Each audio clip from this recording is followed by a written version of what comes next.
everyone, and welcome to Tabor Talk. So this morning I got a couple of texts. Someone called me and they said, "Hey, Mike, you should do one of your, I have this little small channel that I have here, Tabor Talk." And they said, "Have you listened to the Brendan Shaw, Joe Rogan podcast?" And I said, "No, I haven't. I'm like an hour into it."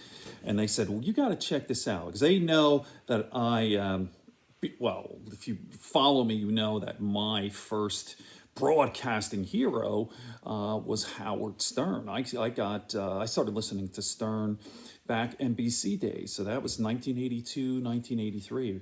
And I followed him, from NBC, got fired, then K-Rock, and K-Rock started in the afternoon, and then in the morning until fast forward today, 2020.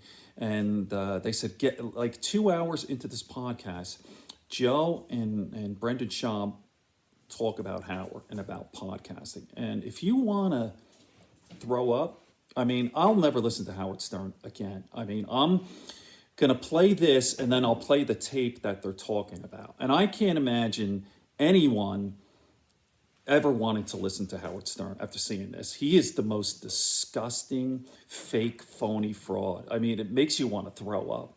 But let me just play a little bit of this Joe Rogan. It's a couple of minutes, and then I'm setting this up. Okay, here we go. Right now, it's emerging as a different beast. See, before people would joke about it. They would go, "What are you doing?" Like Howard Stern used to make fun of it. Like, why not just yell out your window? Yeah. What are you doing? And, but he was coming from, you got to think, he's a pioneer in radio, in traditional radio, and he made his bones in radio, and he carved this path in radio. And then all of a sudden this thing comes along where anybody can do it. That's a threat. It's a little bit of a threat. It's a little bit of that, but it's also, see, in a way, I understand his perspective, because in his day, when he made it, he had to compete against all these other killers. Right, so you got all these other morning guys all over the country. And then when he goes and syndicates, so he'll invade Chicago, and he's invading Los Angeles. He's trying to take over. He's taking over. But there was only a few slots, right? So you couldn't listen to his show later. You had to listen to it then. Yep. So everyone's competing during these slots. So you have this slot that is 6 a.m. to 9 a.m. That's drive time, baby. Even now he doesn't know podcasting. Like, I remember I used to listen to Howard for a long time, and probably like maybe a year ago, they brought up something because he was shitting on podcasting. He goes, "Do podcasters even make money?" And one of the guys got on there, I forget his crew's name. He goes, "I think Joe Rogan does." He goes, "I know, but what? Not tons of money. Like he's not set." Joe makes $25 million a year. First time caller. Podcast, maybe more. Well, doesn't matter. What I matters? just thought it was weird. Like, dude, you still don't give it respect? Like, are you shitting me? Who do you think he's hanging around with, though? Like his wife. Yeah, he's probably hanging around with his wife, maybe a few other really rich friends that are probably famous. I don't know how much. But you gotta have your ear to the ground, being a guy on radio all the fucking time. He's so famous. When people get so famous, it's almost impossible. It's almost impossible to keep it together. You know what bummed me out? And I'm a huge Howard Stern fan. I think maybe, I forget who sent it to me, but I sent it to you. When Howard Stern, it released that to his employees, he has like a yearly like meeting with his employees. And someone recorded it. Yeah. It makes you feel so sick. I know. Like, oh, fuck, dude. Yeah. Such a bummer. You realize how Hollywood he is? You're all, oh, fuck, Okay, dude. let me pause it. Okay. So I have that. So I held up the phone for this. I actually streamed it. I found that tape, and I'm going to play that. You're going to see this right now. I won't play the whole thing. It's about an hour long, the meeting, but you'll get the gist of it. You want to... I can't believe it's the same guy. It's so disgusting. Just think of the worst business asshole who all they care about is making money. And the whole thing, you find out, the whole thing was a fucking fraud. Howard Stern is a fucking fraud. So, very smart guy. Shrewd ass businessman. The way he speaks is incredible. But I didn't sign up for a businessman. I wanted an entertainer, a rebel that said "fuck you" to the establishment. All right, okay, here we go, and I'll talk a little bit afterwards, and I'll read some of the comments. Everyone's so disgusted on the YouTube comments here. of this video. It's like, oh my God, I'm never listening to him again. I'm going to Joe Rogan. What a piece of shit. Howard used to make fun of these people. Fucking fraud. All right.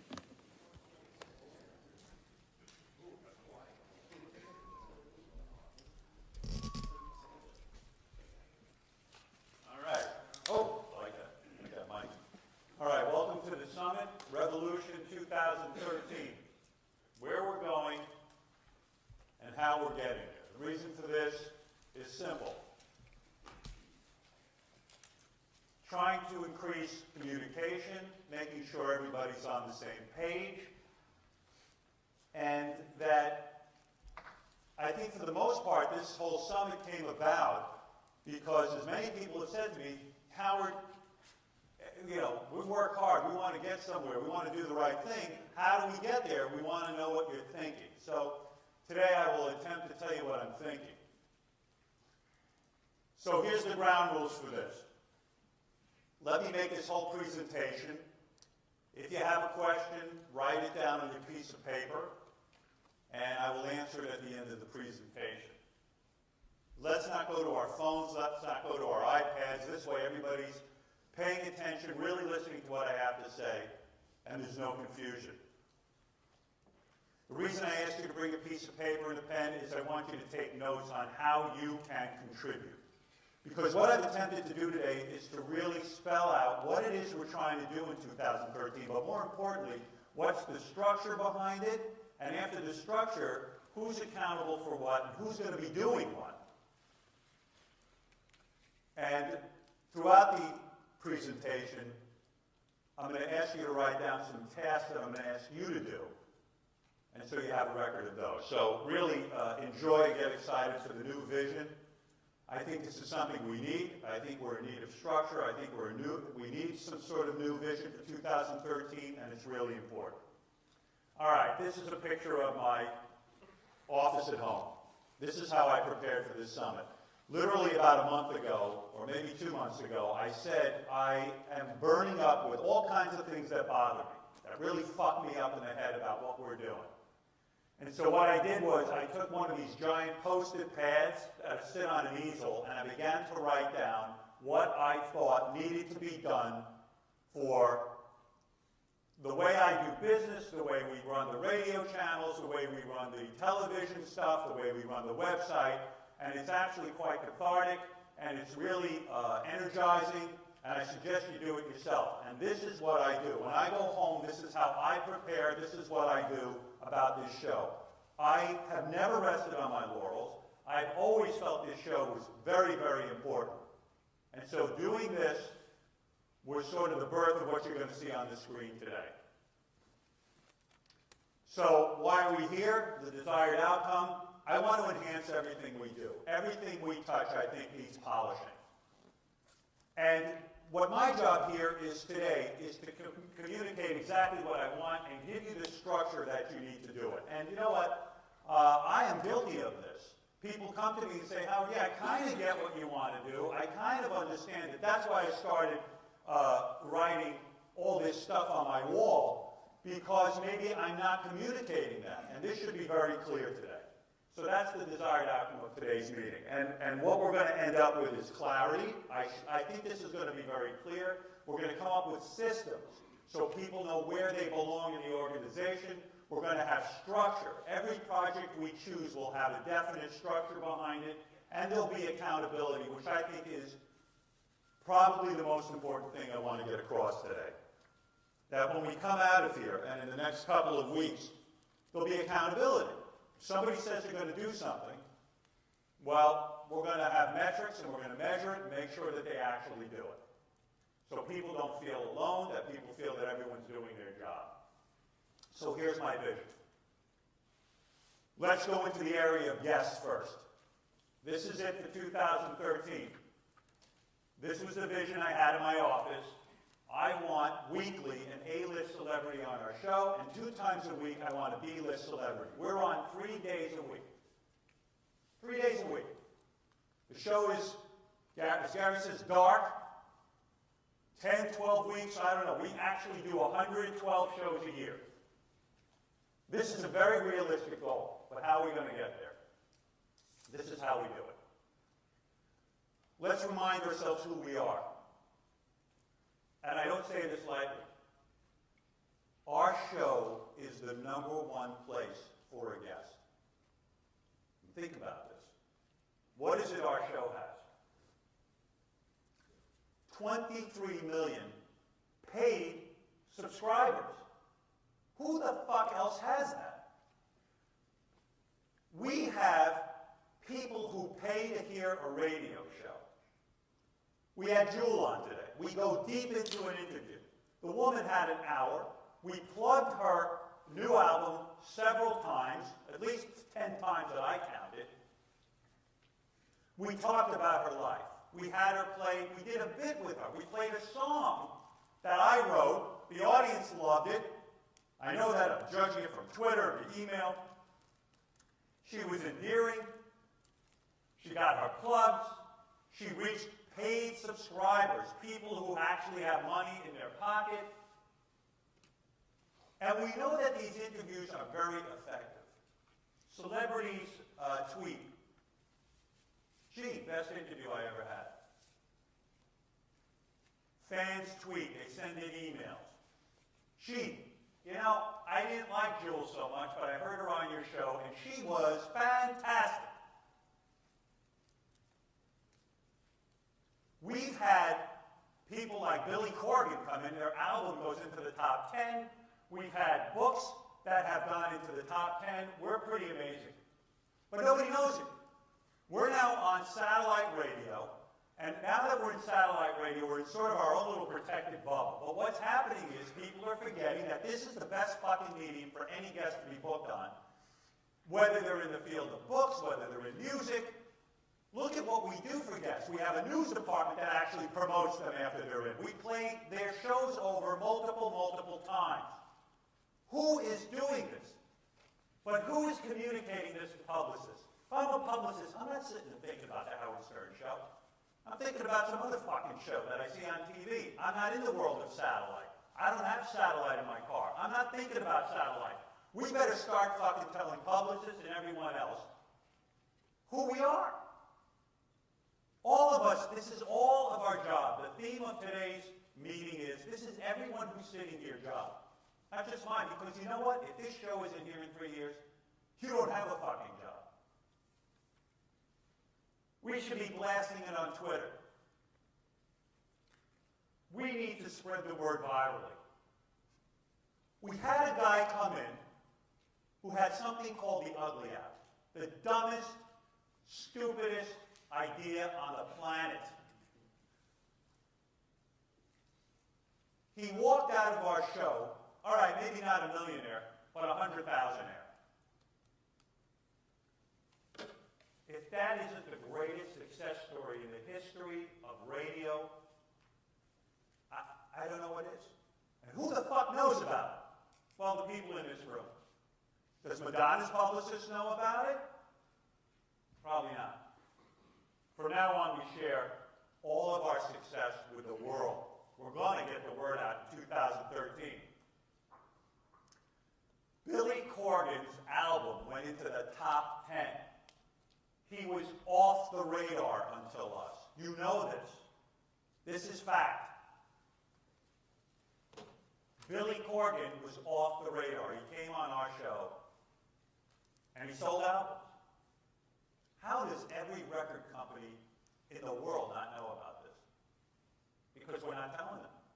We're not doing our jobs. People beg to get on her show, Oprah, because they think she sells books. They think she sells records. Bullshit. Yeah. Okay, great. In some demos she does, but not in the world of rock and roll. Somebody puts out a rock book, whether it's a rock record, we're the place to go. Publicists don't think about us. They don't care about us. Some do, most don't. We get the same results from people, only we don't have a book club to track it. Now we're going to start tracking our successes, and we're going to get them out to the world. How are we going to do it? We're here at Sirius. Probably as a radio show, this is the first time in the history of radio, an organization this big. I mean, look at around us. I worked in radio for years. I had maybe one other person working with. We've got all these people. We also work at Sirius that has an art department, and they have a publicity department, and we're not using them. Now we're going to. We're going to have packets distributed to publicists with all of the information I'm giving you. We're going to become packet and marketing crazy in 2013. And we're going to build relationships with everyone's management. How can we not? We're in satellite. It's not the same reach as terrestrial radio. We got to get the word out. We got to shake hands. It's like we're running for office. It's like we're Jehovah's Witnesses. We knock on people's doors and get guests in here. Guests are the best bit that we can have. An hour with a great guest. And every one of these guests should be on our show. And dare I say, when I fucking hear people say, well, that guy's not going to want to come in here, it's bullshit. From now on, I don't want to hear it. They should be begging us. Every record company should be begging us because we can actually still sell records.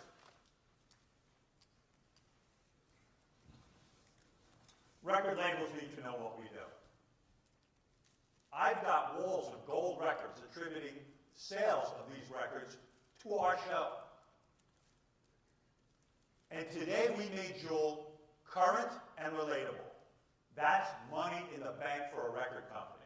We made Billy Corgan relatable to our audience. That same audience that pays for radio will pay for music and will pay for concert tickets.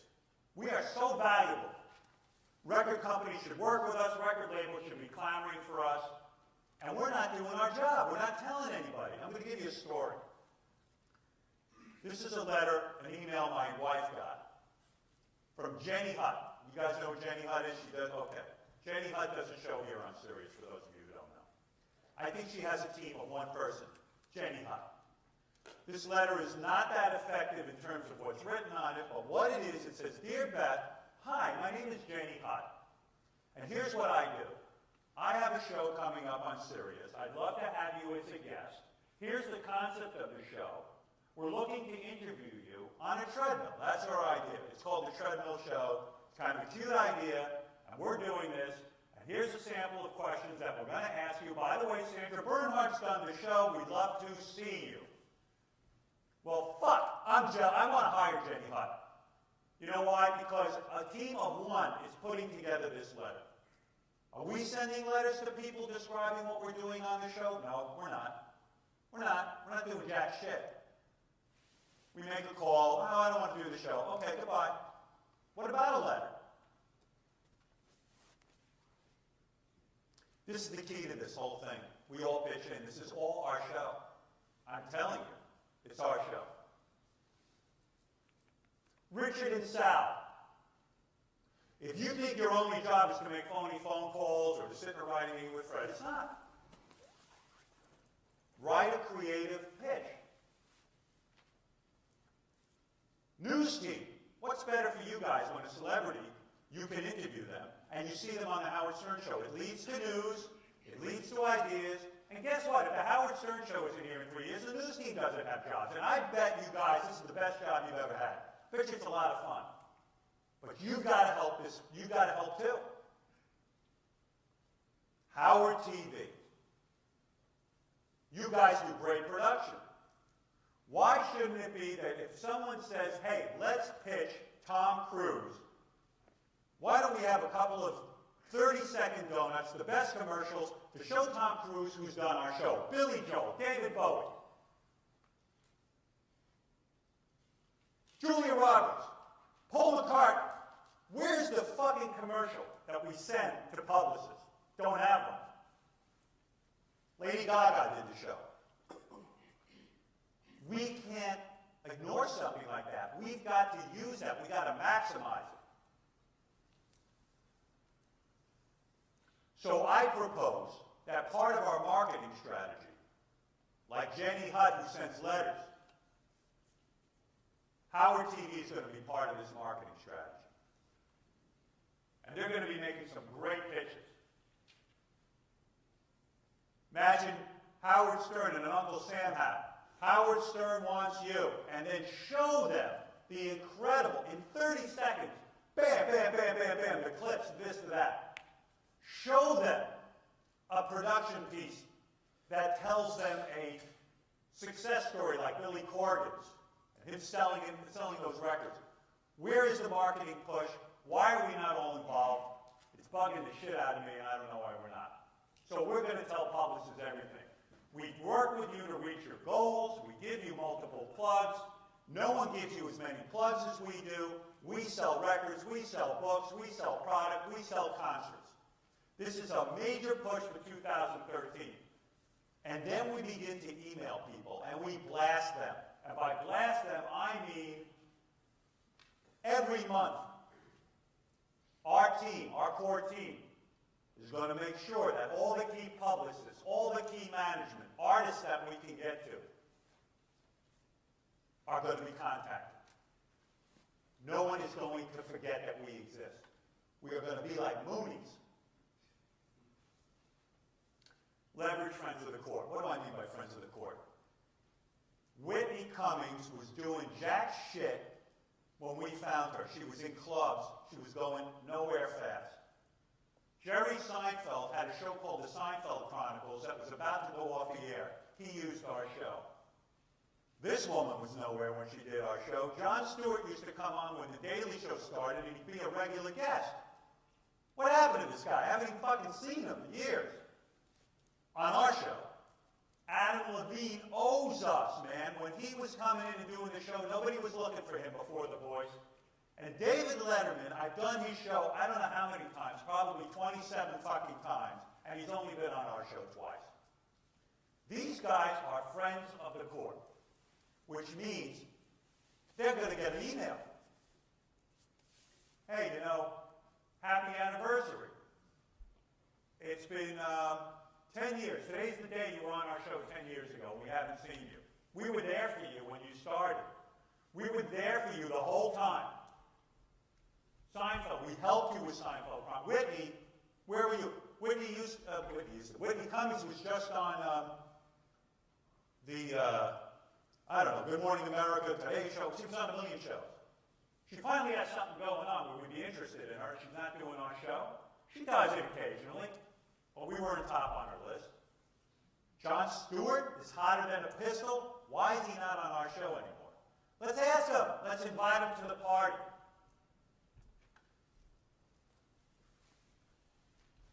Friends of the court, we expect you to come in at least 2 times a year. Yeah, Jon Stewart should visit us 2 times a year. I don't think that's too much to ask. I've done his show.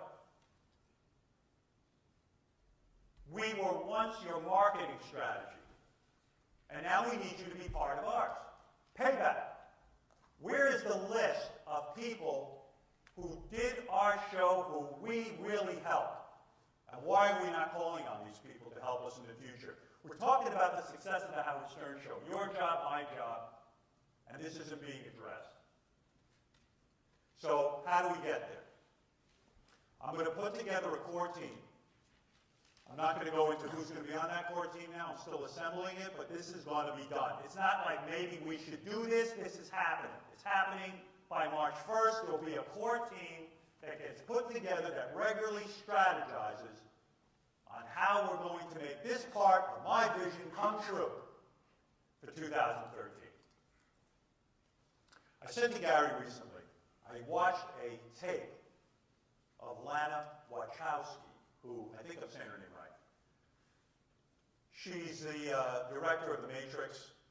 She was a man, she became a woman. The woman was fascinating. And I said, I think she'd be really good on our show, Lana Wachowski. Nobody's had her.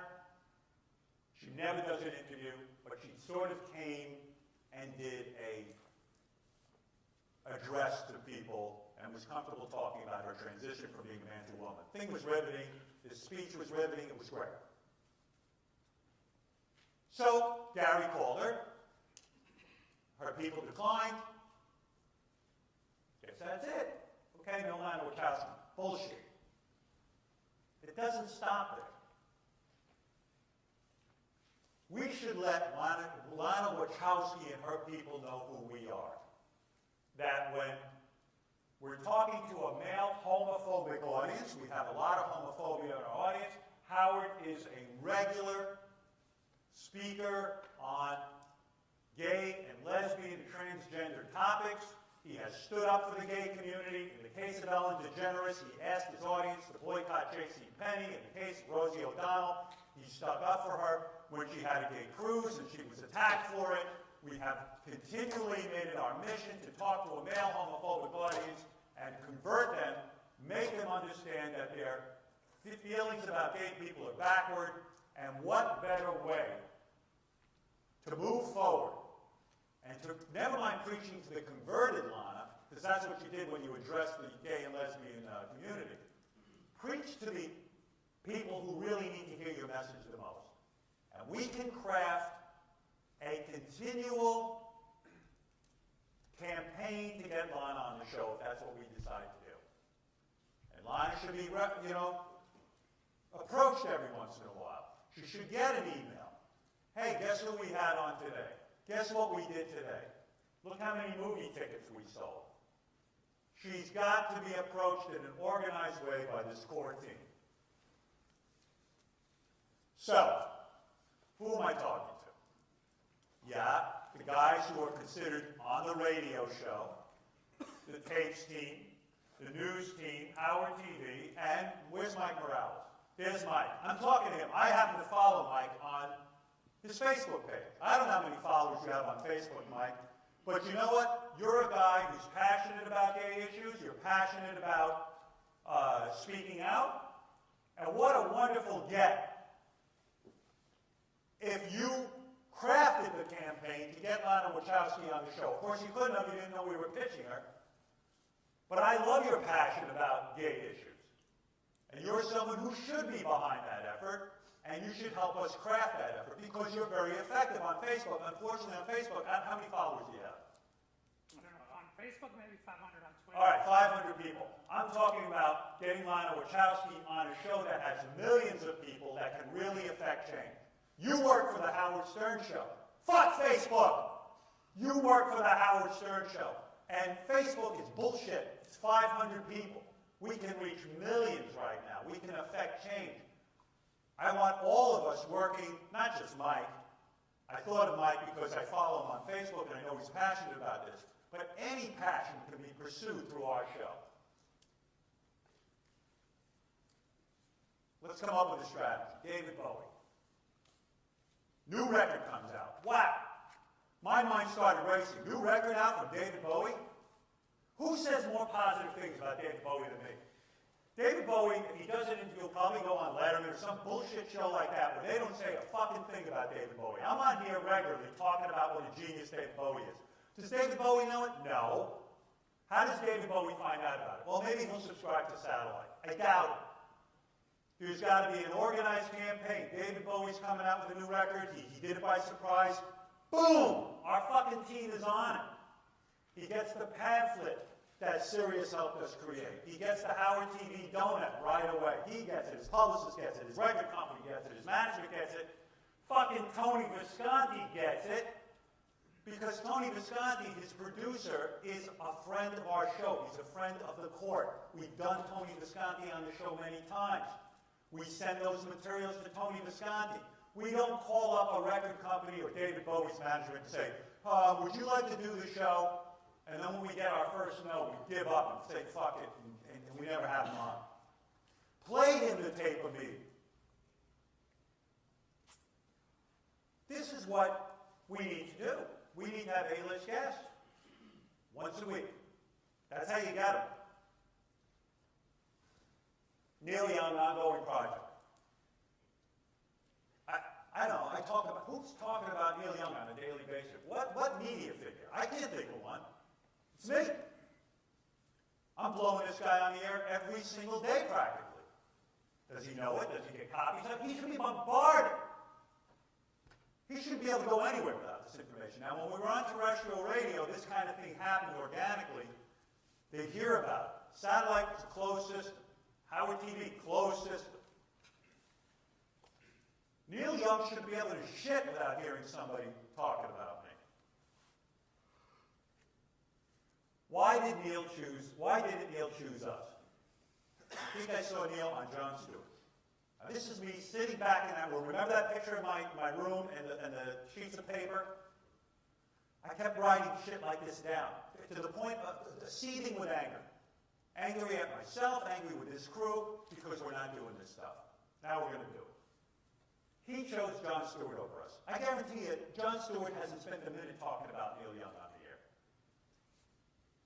John gave him one plug. Gave him one plug. Same when I watch rock stars go on there. One plug, and he's gone.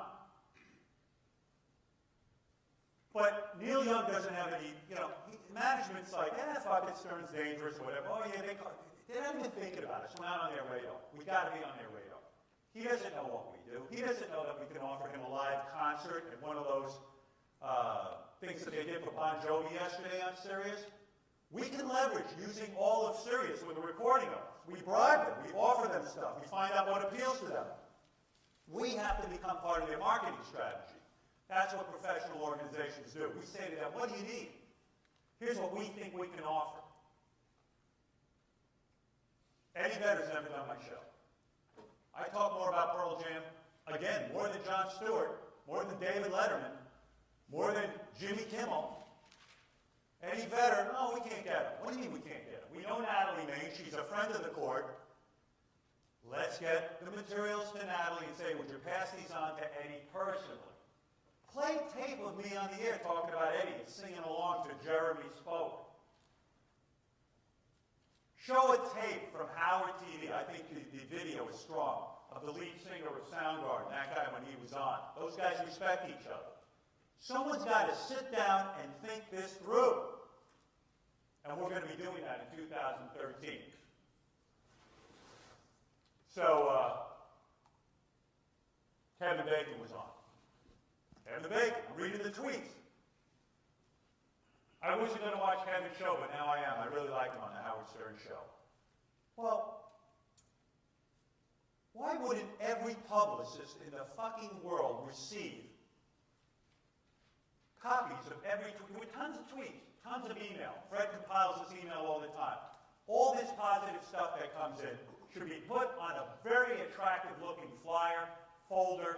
Jenny Hutt does it. She doesn't have all these people in her. She wishes she had half of you working on her show. All of those tweets about Kevin should have been sent to every major publicist in the country. Look what's going on for Kevin Bacon as a result of our show. They don't know about this stuff. Letterman, Leno, Fallon, Kimmel combined don't have as many listeners. Do you look at the ratings? They're crowing about The Tonight Show. The Tonight Show has about 2 million viewers.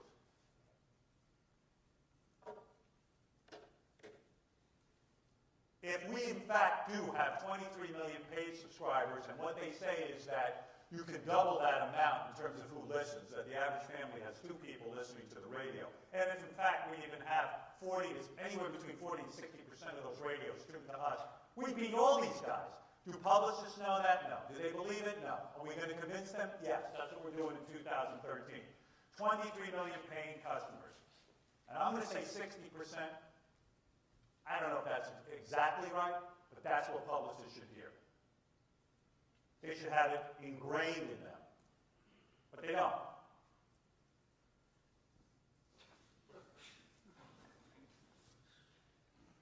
So you fucking love Brad Pitt.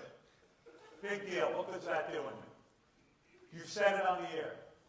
Why don't you write him a letter? But of course, you're going to hand it into this core group of people, the strategists. But you're going to be major in getting me Brad Pitt on the air. And talk about how inspired you were when you were sitting in Kansas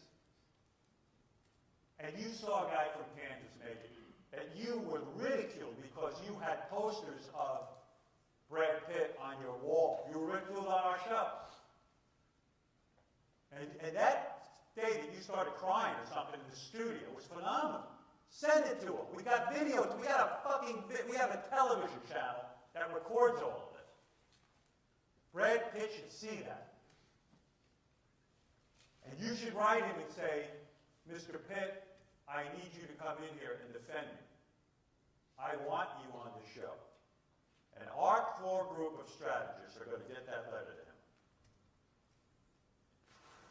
Look at what we have at our disposal. Think about it. We have a complete archive of memorabilia, of newscasters saying, forget our Howard 100 News for a second. I'm talking about the video archive contains video of newscasters around the country. Whenever we do something great or something wild or something about a celebrity, it gets on the news. Can you imagine a publicist receiving a bunch of those edited together in a donut? Today, so-and-so was on the show and boom, boom, boom, boom, boom. Whoa, what's going on with the Howard Stern show? I get these videos, but no one else is seeing them. We have newscasters around the country talking about the Howard Stern show. Even when Howard Stern signs with America's Got Talent, it was major news. Let the publicist see how important that is.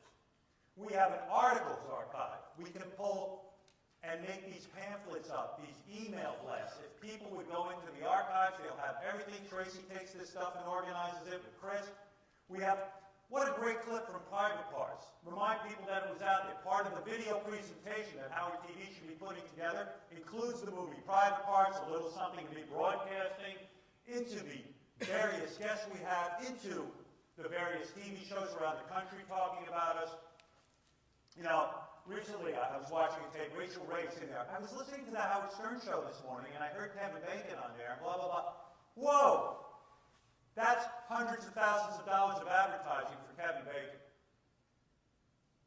Wendy Williams on a regular basis. I was listening to my friend Howard, and he said this to so-and-so. This goes on day and night. Us Magazine almost every week quotes something from our show.